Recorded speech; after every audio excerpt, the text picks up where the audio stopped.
Ahora sí podemos comenzar. Vamos a dar inicio a nuestro tercer encuentro. Vamos a volver sobre la novela de Tahar Ben Jelloun, este escritor de origen marroquí. Y habíamos comenzado a hablar en el encuentro pasado sobre esta novela, Partir, novela del año 2005.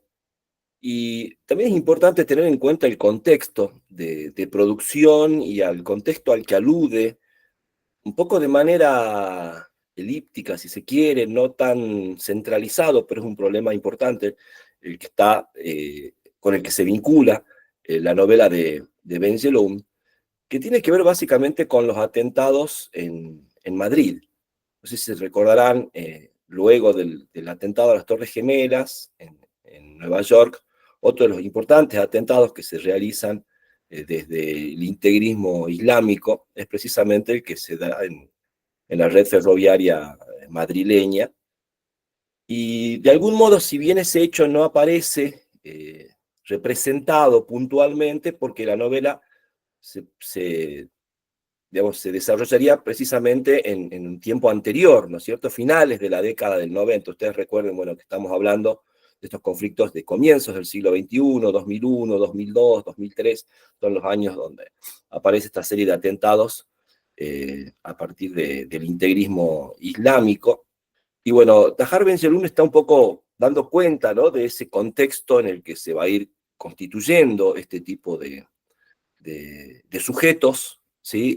Que se ven expulsados, ¿no?, de sus países, en este caso de Marruecos, y que más adelante se suman, ¿no?, a las filas del integrismo islámico. Hay muy buenas novelas sobre este tipo de cuestiones, quizás más puntuales.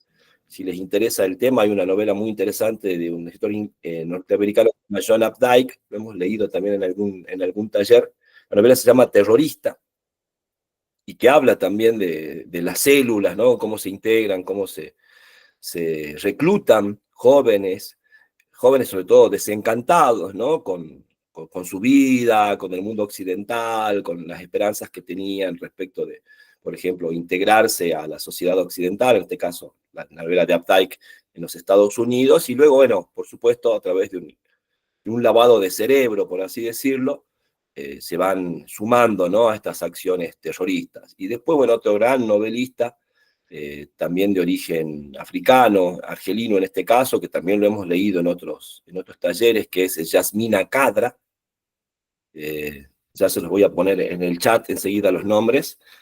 Khadra, habíamos leído Atentado, o El Atentado, me acuerdo, en uno de los talleres. Bueno, Khadra tiene unas novelas que se llaman Las golondrinas de Kabul, por ejemplo, en la que también va mostrando, ¿no?, cómo, de algún modo, el colonialismo europeo fue generando, occidental, para hacerlo más extensivo, fue generando, ¿no?, estas condiciones bueno, de muy mala situación económica y social en los países africanos, y de algún modo, por supuesto, eso facilitó el reclutamiento de jóvenes desencantados que se sumaron a este tipo de posturas extremas en el campo religioso, ¿no?, que es un poco lo que va a pasar con la figura de Acel. Fíjense también que es una novela muy interesante desde el punto de vista de que va mostrando distintas facetas, ¿no?, de ese desencanto o de esa vida desencantada de los jóvenes en la ciudad de Fez, digamos, en una zona fronteriza, por supuesto, con Europa, con España puntualmente. Y bueno, ese estado de corrupción, ¿no?, en el caso de Marruecos, que bueno, en el encuentro pasado hablábamos también un poco de ese mundo en los 90, ¿no? La Argentina también tuvo ese tipo de situaciones de crisis económica, desempleo. Incluso piensen que en el caso de Acel, por ejemplo, es un joven con instrucción universitaria, ¿no? Y sin embargo desocupado, sin embargo sin ningún tipo de expectativa de trabajo genuino. Y bueno, un poco también la propaganda, el imaginario sobre la vida en Europa, básicamente, sobre todo en los 90, asociado al acceso al consumo, ¿no? Pensemos que la década del 90 es la década que preanuncia el hiperconsumismo en el que vivimos hoy en día. Hay un salto desde el punto de vista de las prácticas sociales en Occidente, ¿no? Asociadas al consumismo muy grande. Esta idea también de vivir una vida ociosa, ¿no? Como horizonte de expectativa, ¿no? Es decir, ¿qué es lo que más aspiraría un joven en los 90? Llevar una vida de mucho consumo y lo más ociosa posible, ¿no? Que es un poco lo que va mostrando la novela de Ben Jeloum.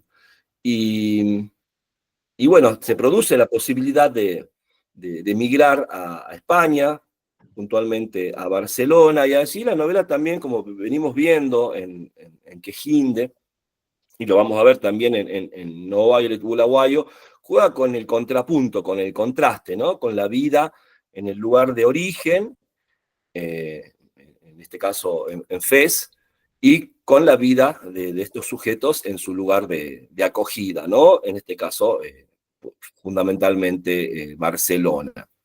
A la vez también, por supuesto, muestra esa especie de lado sórdido de la vida que llevan los inmigrantes, que han ingresado de manera ilegal, que se dedican, ¿no? Bueno, a actividades ilícitas, tráfico de drogas, prostitución incluso de tipo homosexual, ¿no? Principalmente, fíjense que la posibilidad de Hasél de ir a Barcelona se da a partir de su relación con Miguel.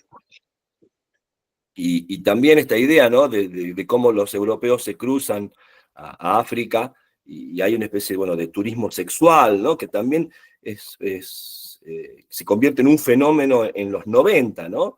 Es muy interesante lo que hace Tahar Ben Jelloun de esa representación de esta ciudad de Fez en los 90 y de los vínculos que tienen estas ciudades, porque algo parecido, por ejemplo, sucedió en Salta en su momento, precisamente en los 90. No sé, hay una novela de Michel Houellebecq muy interesante, se llama Plataforma, sobre el turismo sexual en Tailandia. Entonces, y todo tiene que ver, ¿no? Insisto, con esa especie de hiperconsumismo, de desarrollo exagerado del turismo, pero de un turismo que no tiene que ver con conocer un lugar, con conocer, no sé, la cultura, la sociedad, la historia de un lugar, sino más bien trasladarse a un lugar a consumir, ¿sí? Consumir o drogas, consumir sexo, y un poco eso es lo que de alguna forma también Tahar Ben Jelloun representa en esta novela, ¿no?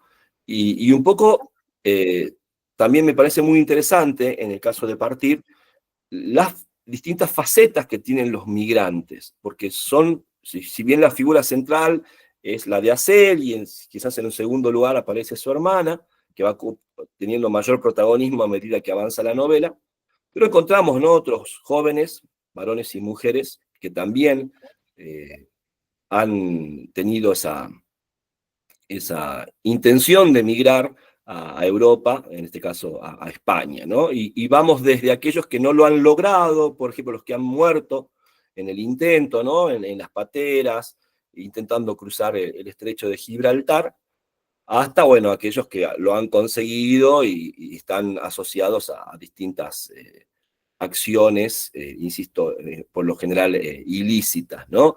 Y en ese contexto se produce, por supuesto, el reclutamiento de jóvenes a estas causas islámicas radicales e integristas, que vuelvo a insistir, tienen que ver con lo que ya en el siglo XXI, apenas comienza el siglo XXI, va a generar una serie de hechos muy, digamos, complejos y de enorme impacto, ¿no? Hasta nuestros días. Creo que todo lo que en ese momento nos acordamos, por ejemplo, por supuesto, del atentado a las Torres Gemelas, pero también los atentados en Londres, en Madrid.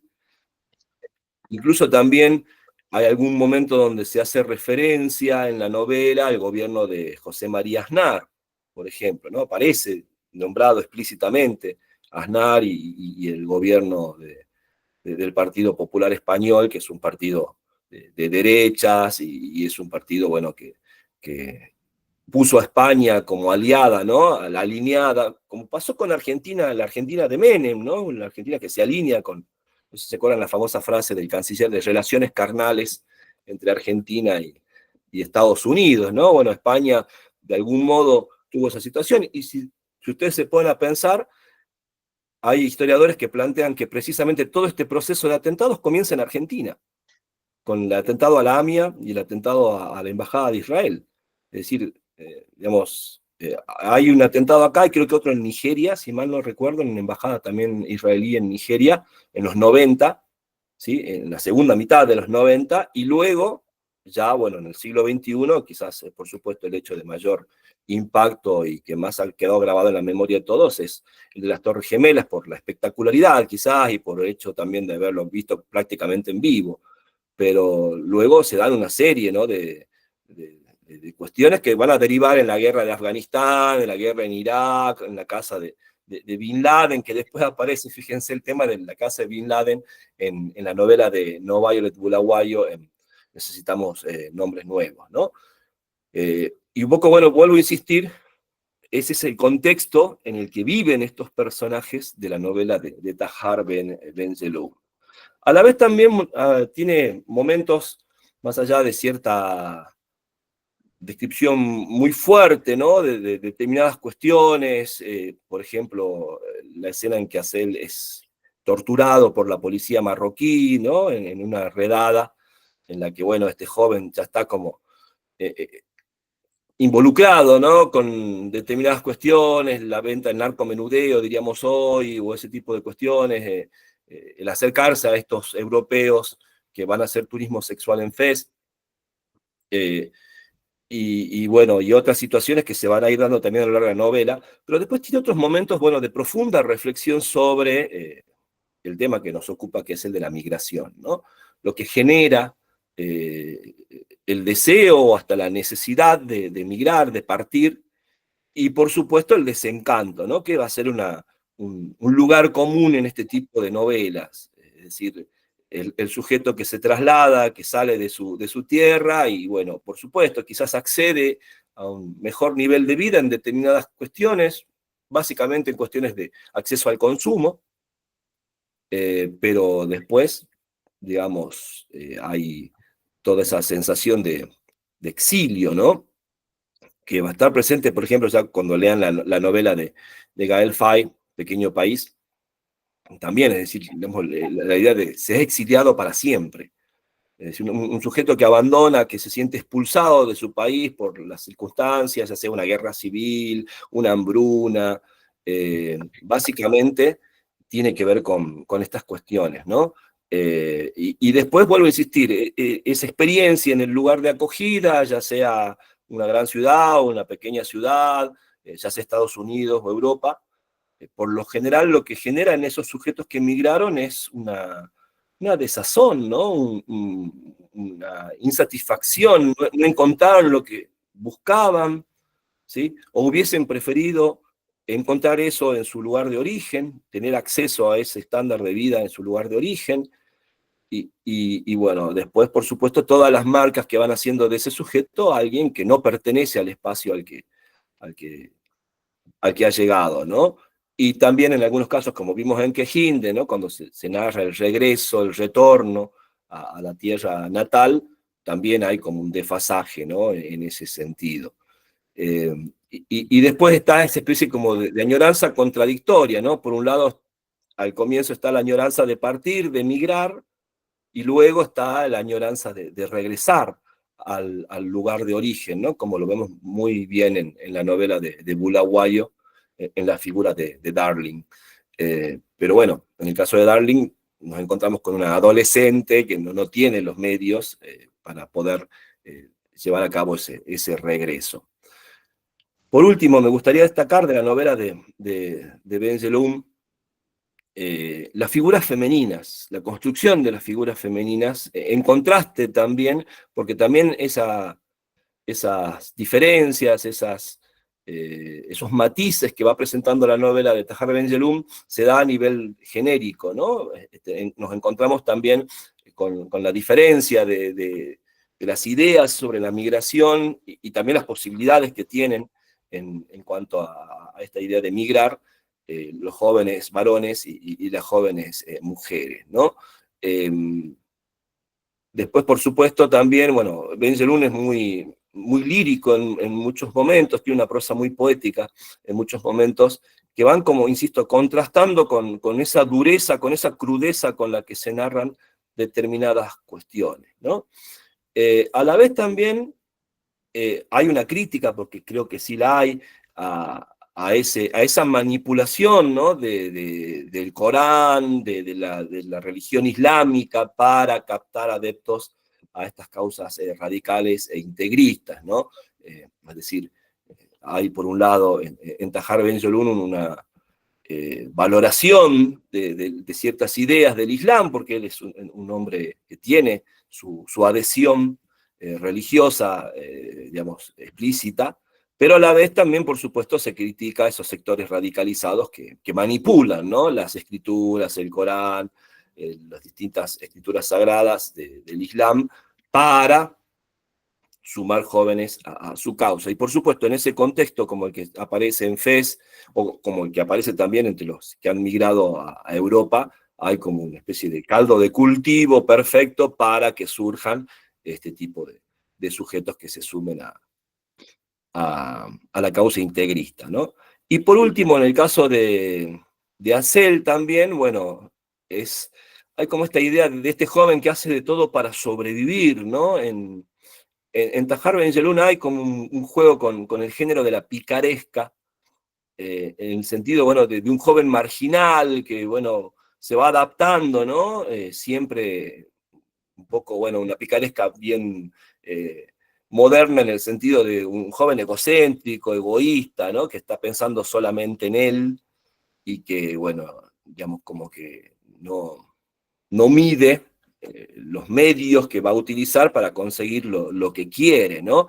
Aunque vuelvo a insistir, quizá la marca ya, o por supuesto del siglo XXI, o finales del siglo XX, es la de un joven, bueno, un poco nihilista, digamos, que nunca encuentra satisfacción en lo que consigue, por así decirlo, ¿no? Y ahí me parece que también trabaja muy bien Tahar Ben-Jelloun la relación con Miguel, que es una relación, bueno, de uso, ¿no? Por parte de ambos, en realidad, ¿no? En el sentido de lo sexual, de lo económico, que por supuesto va derivando en el modo en que Acel traiciona a Miguel. En lo personal, ¿sí? Si hay algo que yo por ahí no me termina de cerrar en mi lectura de la novela de Tahar Ben-Jelloun, tiene que ver con la construcción de la figura de Miguel, sobre todo en el momento en que se convierte al Islam y se termina casando con la hermana de Acel. O sea, en lo personal es como que para mí le falta algo ahí, ¿sí? Como para que se desarrolle con más verosimilitud esa transformación, ¿no? Porque además se da en un momento donde hay mucha rispidez entre la relación. Después nos damos cuenta, porque hay como un flashback, primero de la situación de esta orgía en la casa de Miguel, donde por supuesto Acel se ha sentido totalmente un objeto, ¿no? Una cosa usada por los amigos de Miguel, y ahí el desprecio y el deseo como de vengarse y de agredirlo. En un momento pareciera que el matrimonio entre Miguel y la hermana de Acel es parte de una venganza por parte de Miguel, pero después tiene una relación, digamos, muy afectuosa entre ambos, y ahí aparecen otros intereses, y después también se revela la historia, ¿no? En otro flashback de Miguel y de su vida pasada, previa a ser este especie de playboy que se cruza de España a Marruecos a tener relaciones sexuales con los jóvenes marroquíes. Pero bueno, esa es una opinión personal, ¿sí? Es interesante, por supuesto, la transformación, pero bueno, en lo personal me parece como que no me termina en el momento en el que sucede, como que no se entiende, para mi gusto, muy bien cómo se llega a esa circunstancia en el personaje de Miguel. Es una novela, como ya veníamos anticipando, un poco Gloria ponía en el chat algunas cuestiones sobre los criterios de selección y el ordenamiento de las lecturas. Habrán visto que son novelas donde pasa de todo, hay algo muy interesante en este tipo de novelas postcoloniales que han retomado muchas veces la idea tradicional de la novela. Es decir, novelas donde suceden muchas cosas, donde hay muchas transformaciones, muchos cambios, incluso donde hay a veces hasta, no sé, eh, giros así inesperados en la trama, o un final sorpresivo, una situación. Por ejemplo, bueno, la muerte de Acel es como fuerte, ¿no? En el contexto en el que se da, y bueno, siendo el protagonista.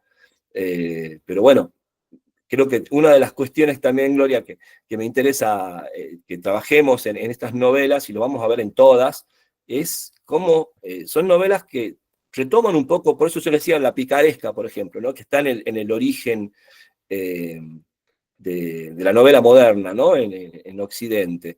Y la novela picaresca, bueno, tiene que ver con la aventura, ¿no? Con la noción de que se van sucediendo distintos acontecimientos y que el personaje en esa vivencia se va transformando.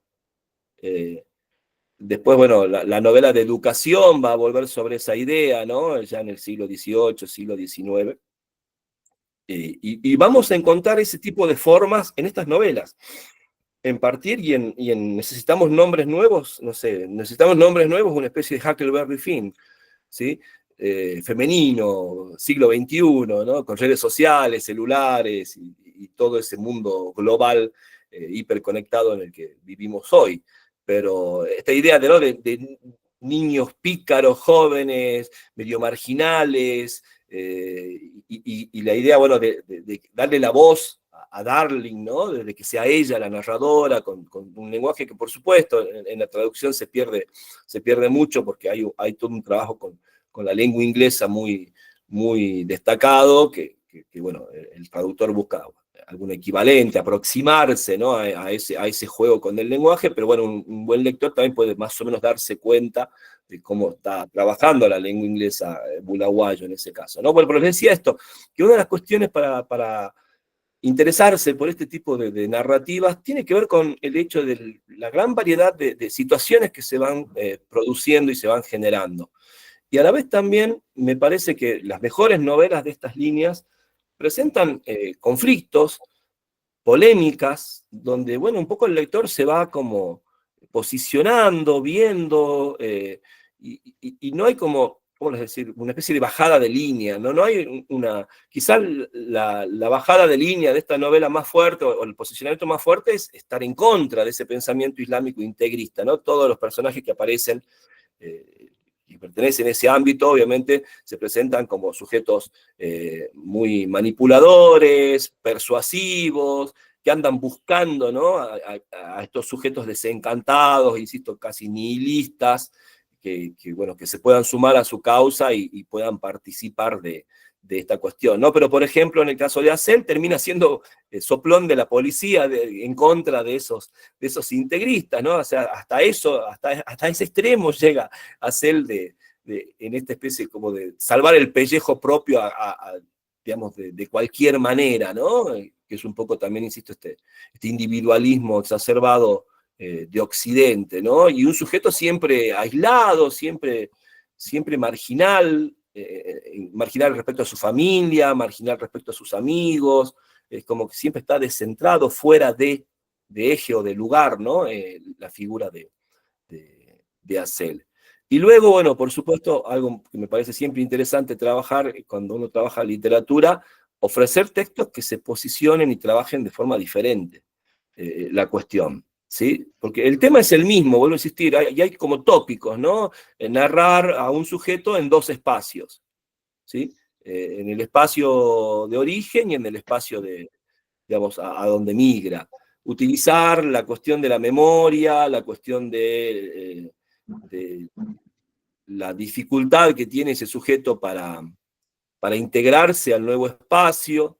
En algunos casos, lo volvemos a ver en Partir y en Quejinde, ese retorno, ¿no? Al lugar de origen donde el sujeto no se halla de ningún modo, en ninguno de los dos lugares ya. No pasa lo mismo en Necesitamos Nombres Nuevos. Y bueno, vamos a encontrar, por supuesto, también bueno, una discusión respecto de cuál es el origen de esas situaciones en África, en este caso puntualmente, que dan lugar a estas migraciones que a partir de los 90 se vuelven masivas, porque eso también hay que ir viendo, ¿no? Que es un fenómeno que se ha ido incrementando de manera alarmante en las últimas 2 décadas. Es un fenómeno bien del siglo XXI. Siempre hubo migración, por supuesto, siempre estuvo ese flujo, ¿no? Básicamente por el colonialismo occidental, pero a este nivel, ¿no? Masivo, ¿no? De comunidades enteras migrando desde la región subsahariana, atravesando el desierto del Sahara para llegar a Túnez, a Argelia, a Marruecos. Fíjense que en un momento dado también se habla, ¿no? De ese racismo de los marroquíes con los subsaharianos. Porque por supuesto los que vienen en los países que están al sur del desierto del Sahara, llegan a Marruecos, a Túnez, a Argelia para cruzar el Mediterráneo y llegar a Europa, ¿no? Y por supuesto también muchas veces cuando están a la espera, ¿no? De contactarse con los que hacen los cruces, con las pateras, también se dedican a actividades delictivas, ¿no? Que básicamente son el tráfico de droga, el robo, la prostitución. Entonces también hay como un racismo, ¿no? de los marroquíes que no se sienten africanos en relación con los otros africanos, ¿no? Con los negros que vienen de las regiones subsaharianas, que eso también lo vamos a encontrar, ¿no? Eso en, en, en la novela de Bulawayo también aparece esta cuestión, ¿no? De los matices internos que tiene África, de los conflictos internos desde el punto de vista étnico, desde el punto de vista racial, si quieren, que es una palabra que trato de evitar, pero que en este caso, por lo menos con la visión que tienen los sujetos, se presenta de ese modo, ¿no? Entonces también en partir vemos, ¿no? Estos marroquíes que se sienten más europeos que africanos, por ejemplo, ¿no? Y eso también es algo interesante como lo trabaja Tahar Ben Jelloun en la novela, aunque no ocupa un lugar tan destacado. Bueno, no sé cómo ha sido la experiencia de lectura de esta novela, algo ha comentado también Iván ahí respecto del final de la novela de Tahar Ben Jelloun, algo también hemos charlado en el encuentro pasado, a ver quién se anima a abrir el micrófono.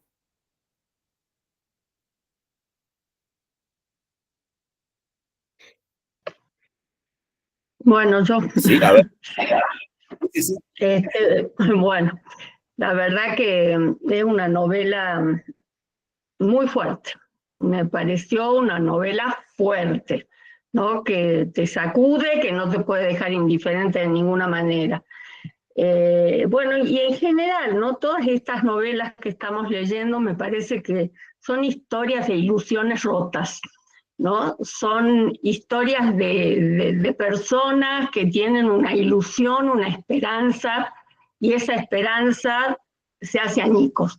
Creo que lo hemos visto en las 3 novelas que vamos leyendo, y en esta de Partir especialmente, porque al principio lo pinta muy bien esa cuestión de que se sientan los chicos a mirar esos 14 kilómetros del estrecho que los separa de España, y si ven las luces y se imaginan todo un mundo dorado. Y bueno, la vida de ellos, que está muy bien representada, no sé si ustedes tienen en cuenta esa pequeña, esa chiquita que vivía ahí, que iba a trabajar con los mariscos, que termina muriendo, que lo tenías él como un ídolo, que iba a ver el diploma que él tenía de la universidad, que quería ser como él. O sea, como que no solamente él, sino también la gente que lo rodeaba, tenía todas unas esperanzas e ilusiones puestas en el desarrollo personal de Acel. Y bueno, la manera de salir a través después de una paliza, salir a través de este hombre que lo lleva y lo prostituye, él, si bien pudo salir de eso, pero se quedó en eso y vivió las más espantosas vejaciones, ¿no? Y ahí se ve también un poco, bueno, esta cuestión de la masculinidad, ¿no? Cómo todos estos chicos son llevados, sometidos, y se ve una debilidad enorme que no la veo así en los personajes femeninos. Porque, por ejemplo, las chicas que aparecen ahí, la hermana de Acel consigue un trabajo, trabaja en la Cruz Roja, hace una vida, tiene una casa, una pareja, bueno, después pobrecita tiene su historia de amor, que es una historia de amor terrible, con toda la desilusión que eso conlleva, pero como que a los personajes femeninos uno los ve como más enteros, ¿no? Y de ahí a los hombres deshechos, porque caen en esta cosa que son, por un lado, tentados por estos como especie de moscardones que andan permanentemente estos del Islam, ¿no es cierto?, tratando de manipularlos, de querérselos llevar para su bando. Y por otra parte está el mundo de la droga, la verdad que es terrible, me parece una novela desgarradora, que pinta muy cruelmente toda esta situación, ¿no?, de vida, del nuevo mundo que para ellos era la vida nueva y pasa a ser una vida espantosa, ¿no? Y por otro lado, me parece que hay algunas cuestiones, como vos bien decís, yo coincido con vos en el personaje de Miguel, que me parece un poco forzado, ¿no?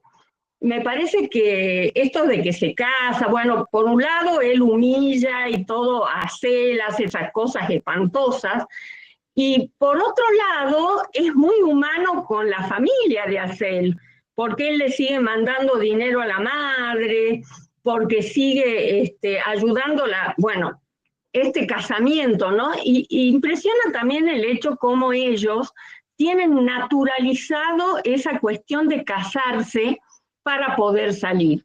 Porque a la chica cuando le dicen que ella se tiene que casar, le parece lo más normal. O sea, es como que no se lo plantean. Es algo que es una vía de escape que a ellos se les da y la van a utilizar. Bueno, me parece una novela que tiene muchísimo para analizar, súper fuerte, que nos sacude y que bueno, y que siempre nos preguntamos la pregunta que vos acabas de hacer hace un momento, ¿qué hicieron los países europeos para que esto esté sucediendo? ¿No? Cómo estos países, en cierto modo, fueron política, económica, culturalmente devastados para que toda esa gente se vuelque y se sigue volcando al día de hoy en el continente europeo en búsqueda de una vida mejor. Creo que es un tema que no está saldado de ninguna manera y que, bueno, que sigue generando conflictos cotidianamente en el mundo. Es muy terrible, es una temática que nos llega verdaderamente a todos. Y bueno, nosotros que trabajamos esta cuestión de la colonización francesa, ¿no es cierto?, muchos las que somos profesores de francés y vimos cómo De Gaulle los trae a los senegaleses, a los del Magreb, a trabajar en los años 60 para que hagan las obras que los franceses no querían hacer. Y cuando esta gente empieza a ver la vida nueva y que ellos pueden, la vida diferente en el país europeo y que ellos pueden traer a sus familias a una vida mejor, bueno, ahí se da, ¿no? Las culpas, ¿no?, de quiénes son los que generan y cómo los generan y por qué los generan. Creo que los dominantes fueron terribles con estos países pobres, que no se respetaron los valores culturales de ellos de ninguna manera, más allá que puedan haber cosas que culturalmente nos provocan, nos duelen, nos impresionan, ¿no?, como el tema de por ejemplo, en Quejín, el tema de la poligamia, toda esta cuestión, que son temas a analizar, pero me parece que son novelas, a mí especialmente me interesan muchísimo todos estos temas, porque creo que tiene que ver el futuro de la humanidad mucho, esta cuestión que no está saldada de ninguna manera.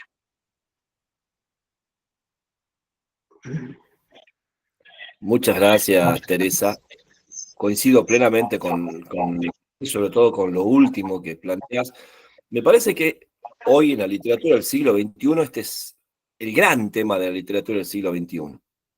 Digamos, me parece que no hay escritor hoy destacado en el siglo XXI en la literatura occidental que no esté interesado por este problema de las migraciones, por las relaciones, ¿no?, que ha producido el colonialismo occidental, por el modo en que, bueno, determinadas regiones del mundo, me parece que vivimos en una de ellas precisamente, han sido devastadas por las políticas digamos, colonialistas, ¿no?, de, de las potencias occidentales, y que las consecuencias son puntuales en la vida de los individuos, ¿no? Que creo que eso es lo que me gusta, cómo trabaja generalmente este tipo de novelas, es decir, no es solamente está la cuestión macro, ¿no?, de los hechos históricos, yo les decía, bueno, los atentados, sino cómo todo eso llega, y eso creo yo también que es muy importante respecto incluso hasta de concepción de la novela que como ese texto de la cultura que tiene la capacidad de representar esa vivencia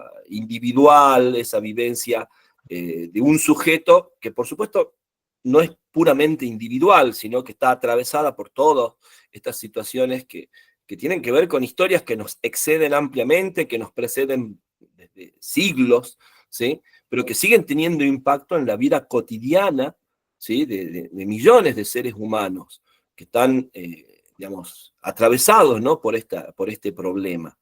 Si ustedes, no sé, ven, no sé, videos en YouTube, por ejemplo, acerca de los barrios marginales en Europa, en España fundamentalmente, en Barcelona, en Sevilla, en Valencia, son todos marroquíes, o los barrios también marginales en París, por ejemplo, en las zonas del extrarradio, ¿no?, parisino, por supuesto donde viven senegaleses, de gente de Costa de Marfil o de distintas colonias, ¿no?, argelinos, aunque por ahí los argelinos se han ido, incluso también está esta cuestión, ¿no?, de una cosa son los del Magreb, otra cosa es la África subsahariana, ¿no? E incluso también, lo vemos también claramente en Bulawayo, una cosa es el África subsahariana costera, ¿sí?, los países que tienen salida al mar, otra cosa es la de los países del África central, ¿no?, que no tienen salida al mar.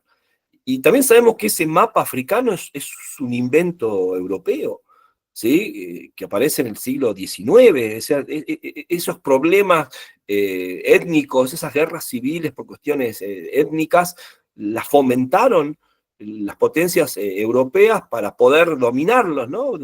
Bueno, pensemos desde la llegada de Cortés a México, que ese es el modus operandi, ¿no? Ver qué problemas tienen entre ellos los que habitan el lugar en el que queremos apropiarnos de sus recursos, como hablamos en el primer encuentro, y a partir de esa idea, ¿no?, de divide y reinarás, fomentar, ¿no?, la división, fomentar la atomización de esos lugares para, bueno, establecer alianzas en contra de un enemigo común, por así decirlo, y que va cambiando de acuerdo a los intereses del colonizador, ¿no? Y eso es la historia de África desde el siglo XVI hasta nuestros días, ¿sí? Porque tenemos, ¿no?, los distintos intereses de las potencias europeas y los Estados Unidos que han ido apoyando a un régimen o a otro, dándoles armas, dándoles créditos del FMI, y después, bueno, cuando ya no les convenía, porque quizás ese gobierno se les volvía en contra, hacer otra cosa, ¿no? Pensemos figuras como Gaddafi, por ejemplo, ¿no?,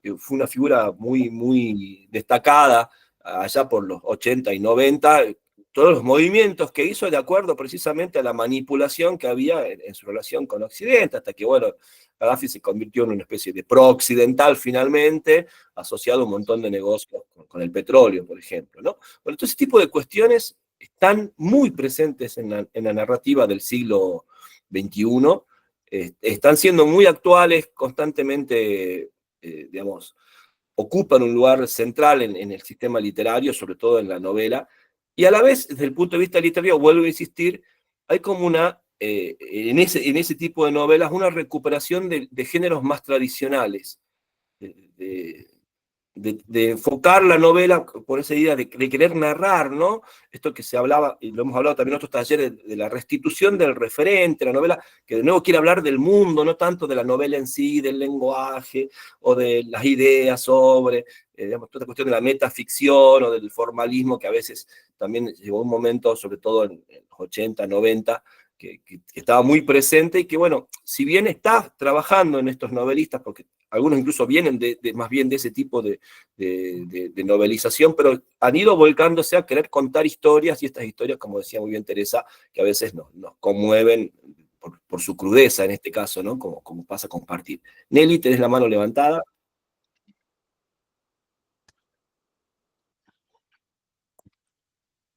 Sí, no, lo que quería contar era una pequeña anécdota personal.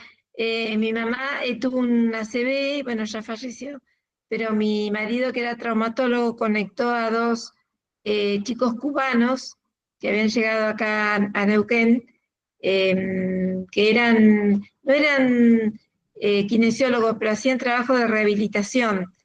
Y bueno, estuvimos muy en contacto con ellos, nos hicimos como muy amigos. Y bueno, ellos, la forma que lograron para quedarse en Argentina fue mediante el casamiento.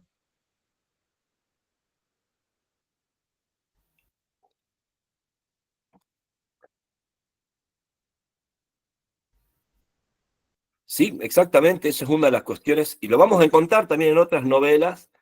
No sé si se acuerdan también en el taller anterior sobre novela postcolonial, habíamos leído una novela de Ama Darko, que se llamaba Más allá del horizonte, en la que también se narraba la historia de una mujer que emigraba a Alemania a reencontrarse con su marido, y cuando se encuentra, su marido estaba casado con una alemana, y también, bueno, a ella la tenía medio separada, la hace pasar como si fuera su hermana, una cosa muy, muy sórdida, ¿sí? Pero que tenía que ver con esto que estaba señalando Nelly, ¿no? Bueno, el deporte, por ejemplo, la posibilidad de acceder, ¿no es cierto?, a una elite deportiva, y luego de eso poder hacer viajes, ¿no?, en las competencias, y luego, obviamente, escaparse, ¿no? En las Olimpiadas suele pasar, en todas las Olimpiadas se escapan los los atletas olímpicos de la Villa Olímpica, cuando sobre todo se hacen las Olimpiadas en la de París. Hubo muchísimos que se escaparon, ¿sí? Hubo un problema muy grande, por ahí no sale a veces tanto a la prensa para no, digamos, generar, ¿no es cierto? O incluso, eh, no sé, avivar gente, por así decirlo, pero hubo muchos casos de atletas africanos, asiáticos, que aprovechaban, ¿no?, la competencia directamente para no volver a su país. Entonces también ese tipo de cuestiones están muy presentes. Sí, Amelia, tiene la mano levantada. No, muy cortito el comentario. ¿Qué pasa con los países de origen, ¿no?, de los migrantes que los expulsan? En el caso de Asef, es joven, está preparado, formado, y tanto él como otros jóvenes, como en tantos países, ¿no?, que no es que ignoren que migrar significa más una ilusión que una realidad, porque saben de otros casos. Pero en el caso de Marruecos, por la falta de oportunidades, en el caso del mundo, por las guerras, por lo que sea, ¿no? ¿Qué pasa con las políticas de Estado que hacen que gente como ASEF o como tantos jóvenes profesionales formados que las familias se han sacrificado para formarlo, no deseen o no puedan o no tengan un futuro en su tierra de origen? Como que pocas políticas mundiales hay para evitar eso, ¿no? Como que ahora estamos viviendo otra vez una guerra, y se escuchan pocas voces en contra, más de una guerra, ¿no? Ese era el comentario que quería hacer nomás. Muchas gracias, Amelia. Bueno, hay varias cuestiones a tener en cuenta, me parece, en lo que vos estás planteando, Amelia, y tiene que ver con lo que los estudios postcoloniales llaman la colonización de la subjetividad. Yo les decía que, digamos, el Estado colonial no se puede sostener eternamente con presión militar. Digamos, el origen, por supuesto, es una militarización, pero luego hay que conseguir, y esto lo hizo muy bien Europa, es más, a modo incluso podemos pensar hasta de experimentación, ¿no? De experimentar políticas en estos estados para ver cuáles eran sus efectos. Y el efecto básicamente tenía que ver con el hecho de que el sujeto se siente inferior al colonizador. Pero el efecto no deseado fue que el colonizado quisiese lo que tiene el colonizador, ¿sí? Soñase con lo que tiene el colonizador. Entonces, bueno, eso generó, por ejemplo, las guerras de independencia. O también genera la migración de masas. O sea, yo quiero lo que tiene el otro, porque lo que tiene el otro es mejor que lo que tengo yo. O sea, me he educado, ¿no? Pensemos nosotros, los argentinos, siempre mirando a Europa, ¿no? Siempre deseando ser como, esta cuestión también aspiracional del argentino, ¿no? A veces está por una cuestión étnica, ¿no? Bueno, como somos descendientes de europeos, o de árabes, sirios, libaneses, o no sé, o somos una mezcla de una cosa u otra, y somos más, no sé, de piel un poco más clara que nuestros vecinos de otros países limítrofes, ¿sí? Entonces nos creemos, ¿no? Entonces, eso se llama subjetividad colonial. Pero a la larga eso genera, en algún momento, esta cuestión, ¿no? De emigrar, de partir, de dejar el lugar de origen, porque el lugar de origen no vale, no sirve, es inferior al de los colonizadores.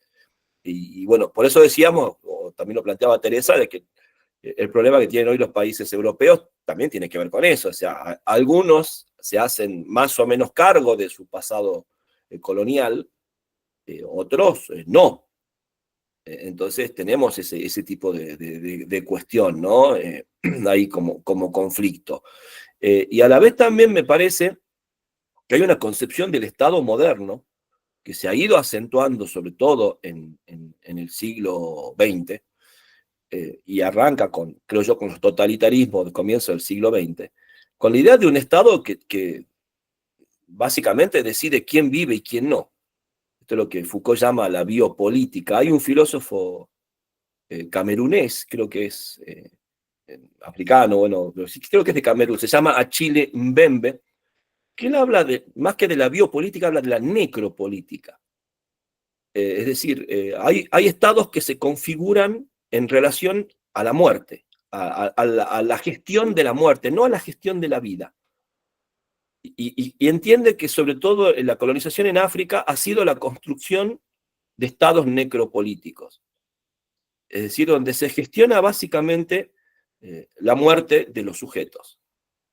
Esto es medio complejo, pero tiene que ver, por supuesto, con la idea de esclavitud, ¿no? Cómo surge la esclavitud, el tipo de esclavitud moderna que se empieza a forjar precisamente en el siglo XVI con los portugueses y los holandeses, cazando esclavos, ¿no? En el interior de África y comercializándolos en América.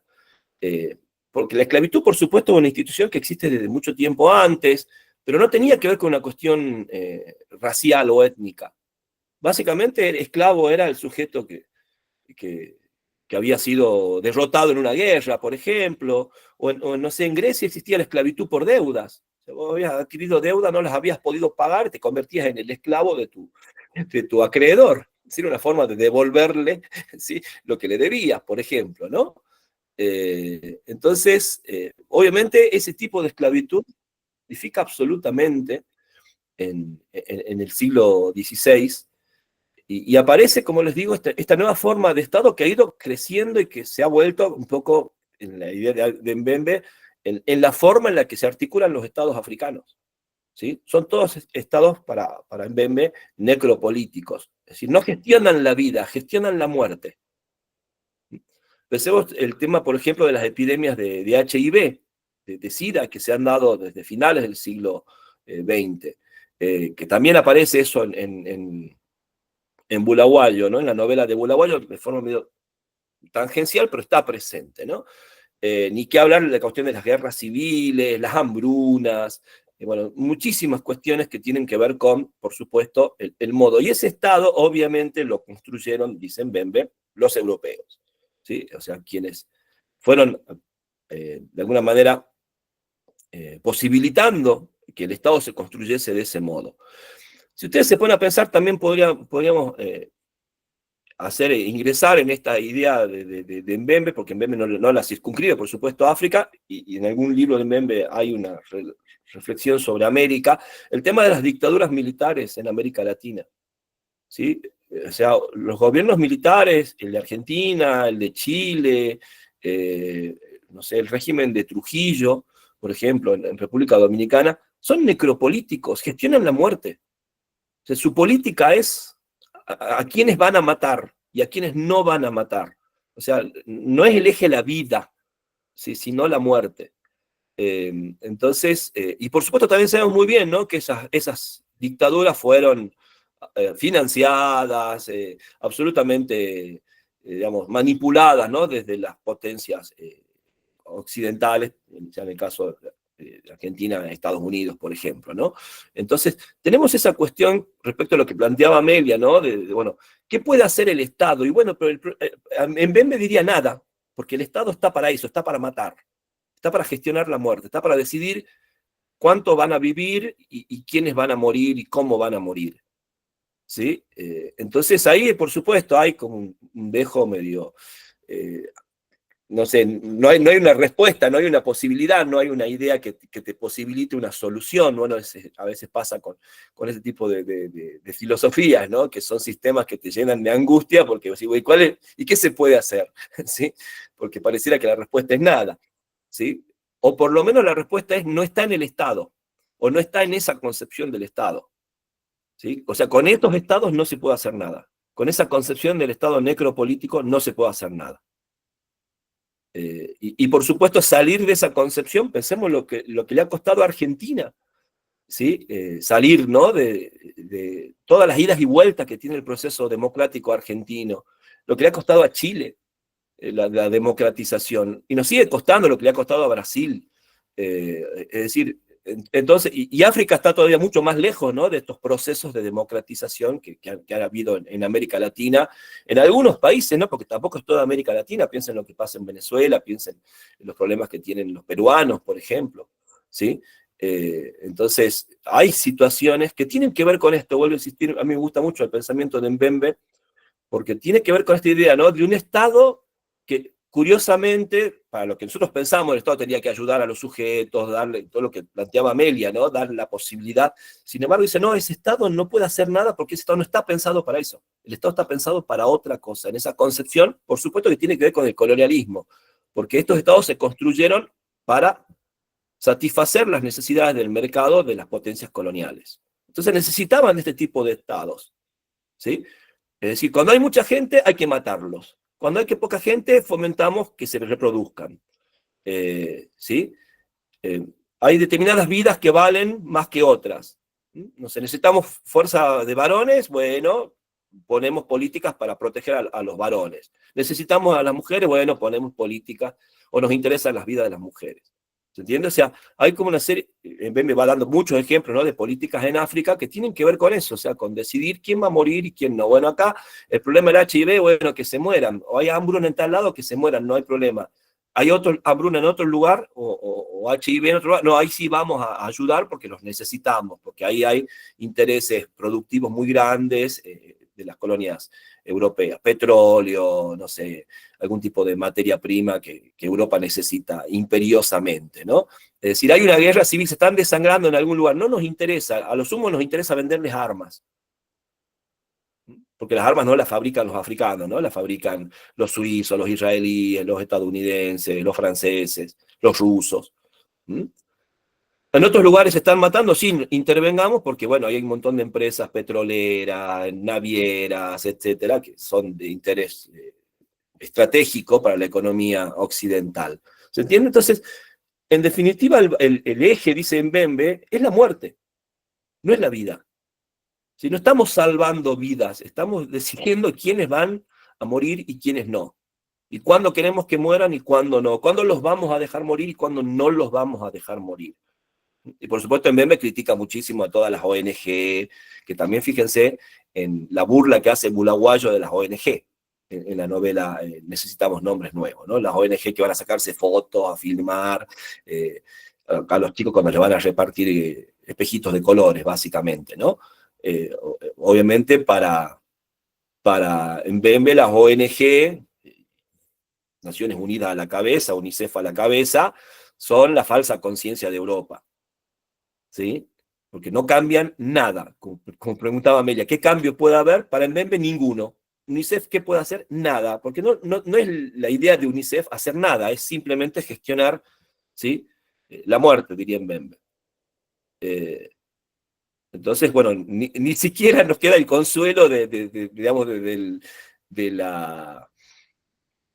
de la posibilidad, ¿no?, de que haya un altruismo, de que haya instituciones, ¿no?, que busquen Médicos Sin Fronteras, no sé, los cascos blancos, no sé, distintas, ¿no? Pensemos, instituciones que tienen que ver y funcionan con este tipo de cosas, pero que, por lo menos en la filosofía de Mbembe, no van a producir nunca ningún cambio. Básicamente tienen que ver para, digamos, la conciencia, la mala conciencia de Occidente. Teresa, tenés la mano levantada, no sé si querés agregar algo.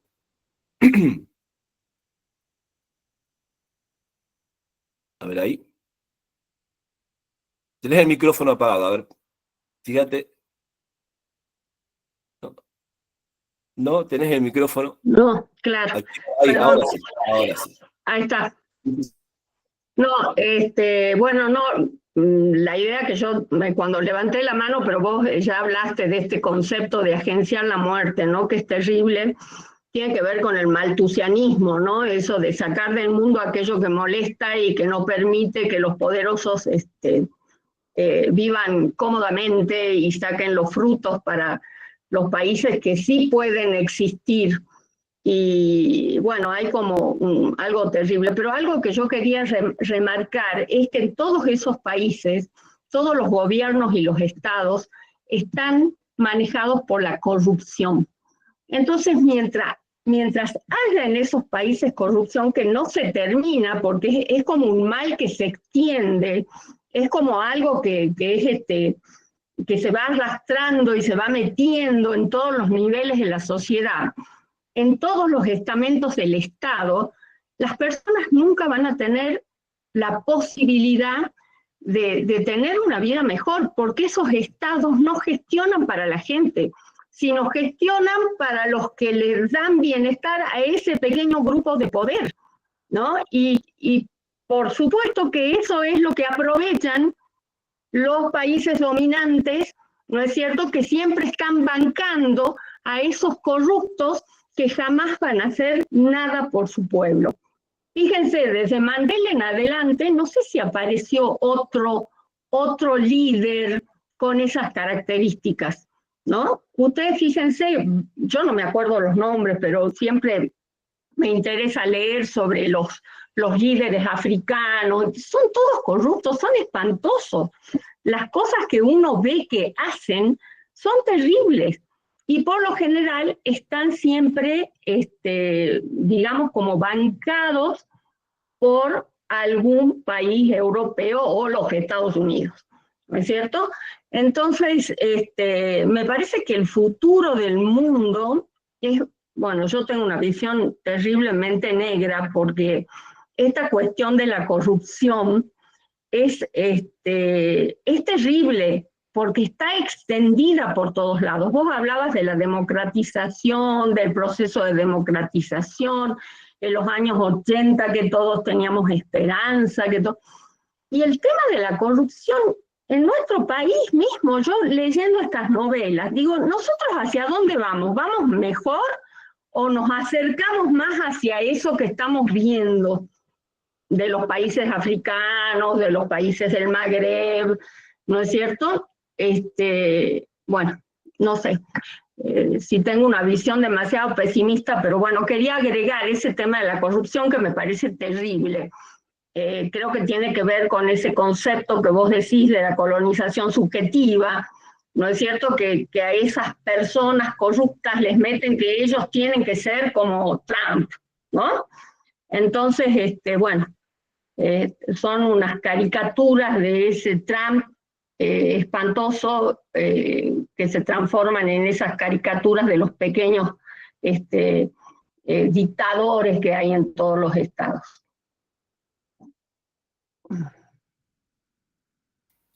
Muchas gracias, Teresa. Bueno, para darte más angustia, perdón que lo que voy a decir, ¿sí?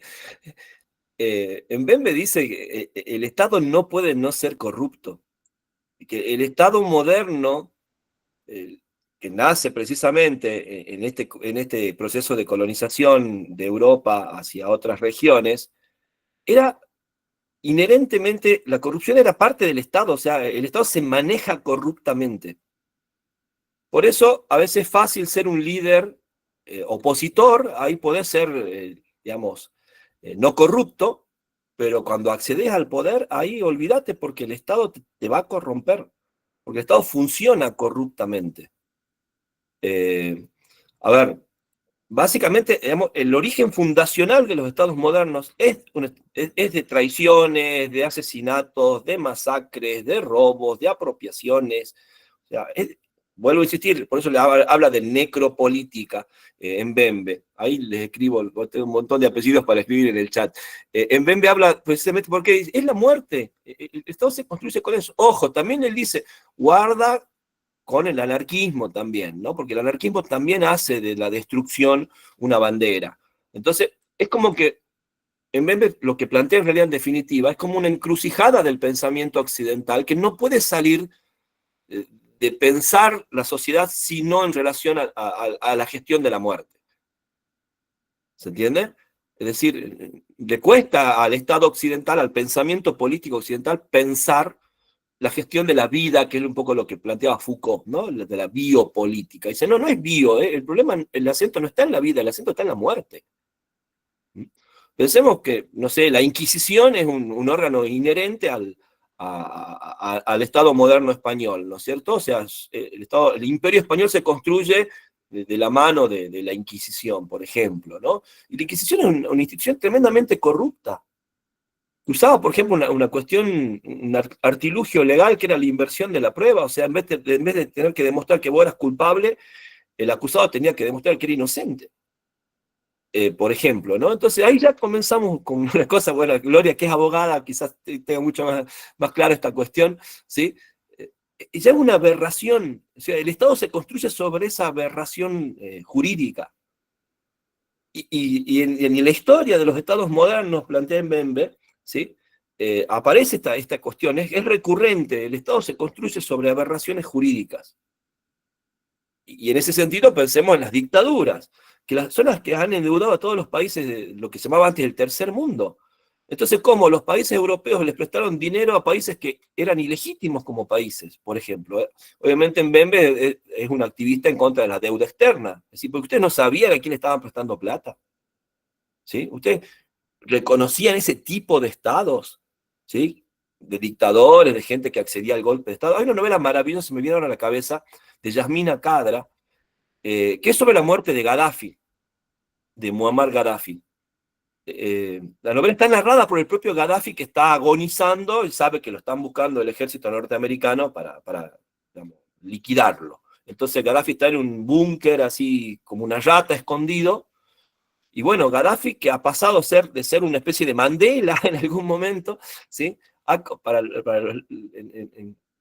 En Libia, para convertirse en una especie, en algún momento, de magnate del petróleo, ¿no? De vivir como un Donald Trump, por ejemplo. Y está viendo en esa agonía la trampa del pensamiento occidental, de la que, bueno, Gaddafi entiende que es imposible salir. Una vez que llegaste al poder, olvídate, estás ahí y vas a formar parte del juego, ¿sí? Entonces, bueno, en ese sentido, creo yo, un poco para darle más angustia a Teresa sobre la idea del futuro, en realidad dice, el Estado moderno, piensa en Mbembe, no va a cambiar, o sea, porque las relaciones de poder son estas y ahí funciona de ese modo esta cuestión de un Occidente obsesionado con la muerte.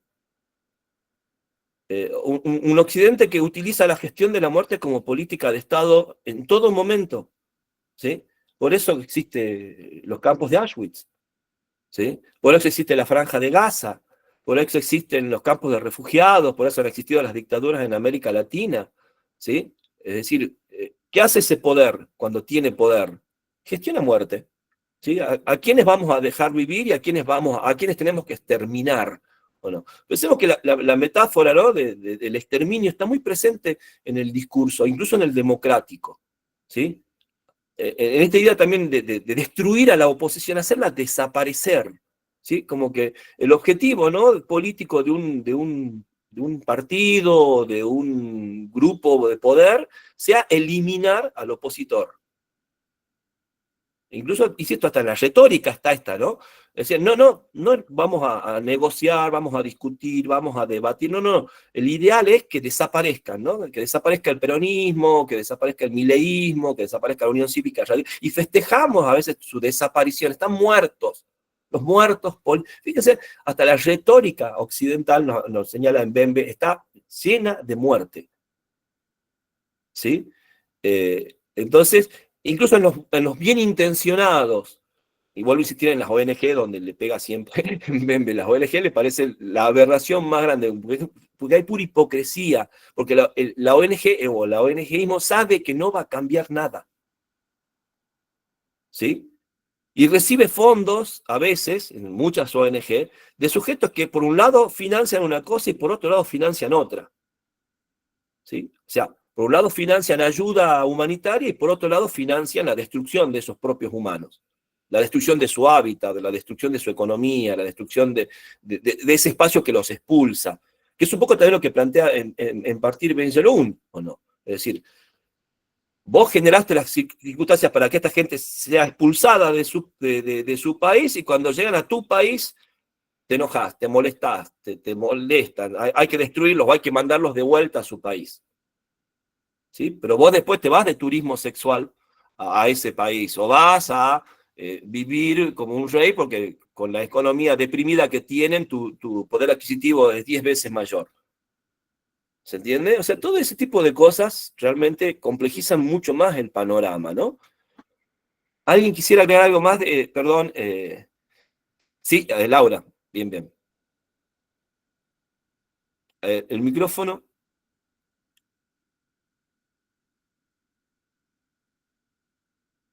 No, está todavía apagado el micrófono. A ver ahí, activa. Ahora sí, ahora sí. Sí, que la visión negra de la Tere me dio el pie para hablar un poquito de la novela. En realidad, sí, bueno, es tremenda la novela, ¿no? Partir me pareció terrible. Y a raíz de la novela me puse a ver algunos videitos de entrevistas a Tahar Ben-Jelloun, un poco más nuevos. Y vos sabés que justamente en una pregunta que le hace uno de los periodistas sobre su último libro, que creo que era en ese momento La filosofía explicada a mi hija, o una cosa así, porque él es filósofo además, y le pregunta cuál era su filósofo preferido, y él dice que es Nietzsche. Y fíjate que, bueno, empieza a explicar por muchas cosas, pero bueno, que él rescata una parte poética de su obra, sobre todo de Así habló Zaratustra. Y yo cuando él dice eso, yo lo relaciono un poco con la novela, porque la novela me parece muy nihilista, ¿no? Es decir, esos personajes que tienen una crisis terriblemente, una crisis identitaria, ¿no? Que no son nada en ningún lado, es decir, y tampoco da ningún tipo de esperanza al final, ¿no? A pesar de esa imagen tan bonita de ese barco, ¿no? Que lleva a los personajes, pero es terrible el final. En ese final, no como acabamos y vos hablar de toda esta situación, ¿no? De la muerte y de lo que pasa, bueno, me quedó esa mirada, ¿no? De una visión absolutamente nihilista y sin nada de esperanza. Así que por eso me parece que es terrible y conmovedora a la vez, ¿no? La novela de Jelloun. Bueno, eso era nomás. Muchas gracias, Laura. Bueno, me parece que esto que estamos hablando, bueno, Nietzsche ya lo había advertido, ¿no? La civilización occidental, cuando él hablaba del impulso apolíneo, ¿sí? En oposición al impulso dionisíaco, era básicamente una civilización o una cultura que mataba los impulsos vitales, que los reprimía, ¿no? Pensemos todas las teorías de la represión de Freud se sostienen en sus lecturas de Nietzsche.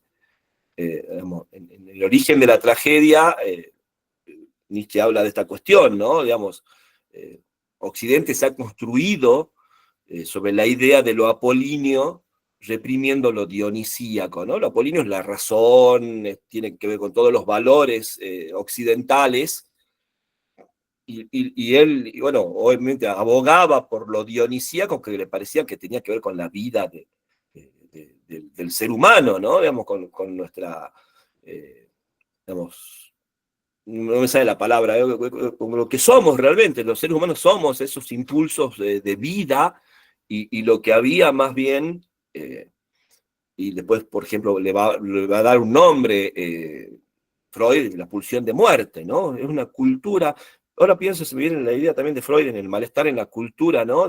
Precisamente de una cultura construida alrededor de la muerte. Y además, pensemos, ¿no? Lo que ha sido en Occidente, la muerte se ha convertido en una industria.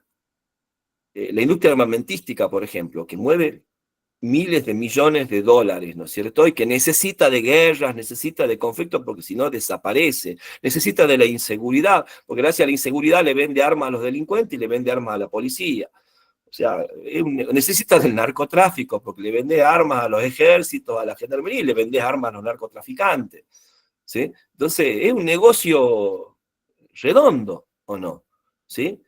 Y fíjense que no todos los países pueden producir armas, ¿no? Es algo que está muy regulado, ¿sí? ¿Qué tipo de armas? Porque, o sea, a nadie se le ocurre producir un fusil de asalto en otro lado que no sea Rusia. Obviamente porque Rusia no permite que se produzca, ¿sí? Ese fusil de asalto en otro lado. Ni que hablar de armas más sofisticadas, ¿no? Piensen ahora, el problema con Irán, ¿cuál es? En gran parte, o qué le preocupa en gran parte, sobre todo a Estados Unidos de Irán, la producción armamentística de Irán, ¿sí? Irán accediendo a tecnologías a las que se suponía que no podía acceder porque tenía bloqueos económicos, ciberataques y un montón de situaciones que no le permitían desarrollar armamentos nucleares, por ejemplo. Sin embargo, el gran cachetazo que le da Irán a Occidente es que tiene una tecnología armamentística, por ejemplo, los drones, tremendamente avanzada, ¿sí? O sea, a pesar de todas las prohibiciones de Occidente, Irán construyó un sistema armamentístico, ¿sí? Y bueno, lamentablemente, también sabemos que las armas se fabrican para usarse. Eso también es algo que dice Mbembe, ¿no? Ojo, esto no es solamente comercio, las armas se fabrican para usarse, ¿sí? Y Occidente cada vez que fabricó un arma, la usó. Y el gran mundo en el que vivimos amenazados con la cuestión nuclear, precisamente está, ejemplo, Hiroshima y Nagasaki, ¿no? Y no es casual que se haya tirado sobre Japón la bomba y no sobre Alemania, por ejemplo. ¿Sí? O sea, fíjense cómo todas estas cosas tienen que ver con, insisto, con la gestión de la muerte, ¿no? Hay toda una industria armamentística en Occidente que además no ha parado nunca, incluso para Mbembe, todo el desarrollo científico-tecnológico tiene que ver con la muerte. Fíjense que, por ejemplo, el Mbembe toma, a mí una idea que me gusta mucho, todo el cómic de superhéroes en Occidente. Fíjense que ¿quiénes son los villanos? Los científicos locos, ¿o no? Si el villano es un científico que ha construido un arma que va a destruir a la humanidad, entonces los superhéroes tienen que tratar que ese doctor en física y química no destruya a la humanidad, ¿o no? Y sabemos, ¿no?, que muchos desarrollos tecnológicos estaban ligados a la industria bélica, que después se convirtieron, ¿no?, o se trasladaron por la cuestión capitalista de comercialización a la vida cotidiana. El celular, el microondas, internet, por dar algunos ejemplos que me vienen a la cabeza, las vacunas, ¿sí?, fueron pensadas sobre todo en su uso bélico, en su uso en contexto de guerra. Después se las llevó a otro ámbito, ¿sí? Después nos facilitó la vida a nosotros en la vida cotidiana, pero primeramente surgen en ese ámbito, ¿no? Un poco para que tengamos en cuenta esa cuestión de lo necropolítico del que habla Mbembe, ¿no? De un mundo en el que vivimos. Entonces, bueno, es muy difícil que no haya corrupción en un mundo así, porque todo es negocio, todo se vende, todo es comercio, todo se mercantiliza. Y el que interviene constantemente en ese flujo de lo que se vende es el Estado. Entonces también ahí aparece esta cuestión. Vuelvo con la idea del nihilismo que nos angustia, porque dice Laura, bueno, después el problema es que no sabemos cómo vamos a salir de esto. ¿Sí? No podemos pensar, pero bueno, también diría Nietzsche que si no nos ponemos a pensar, no hay alternativa posible. O sea, primero hay que pensar, ¿o no? Si Nietzsche planteaba que nunca habíamos pensado en realidad, que el pensamiento occidental era repetición, era acrítico, no había una idea crítica sobre el pensamiento. Buscábamos siempre obedecer o tener algún tipo de ¿cómo les podría decir? De entrar en un sistema de pensamiento, decir estoy acá o estoy allá, y no podía criticar cómo funcionan esos sistemas de pensamiento. Un poco la idea de Nietzsche es romper con esa forma de pensar, y después, bueno, hay que ver qué se hace, qué se construye a partir de eso, ¿no? Bueno, el feminismo habla muy bien de estas cuestiones, que también están muy atravesados por el pensamiento nietzscheano, respecto de construir algo nuevo, ¿no? Pensemos decir, bueno,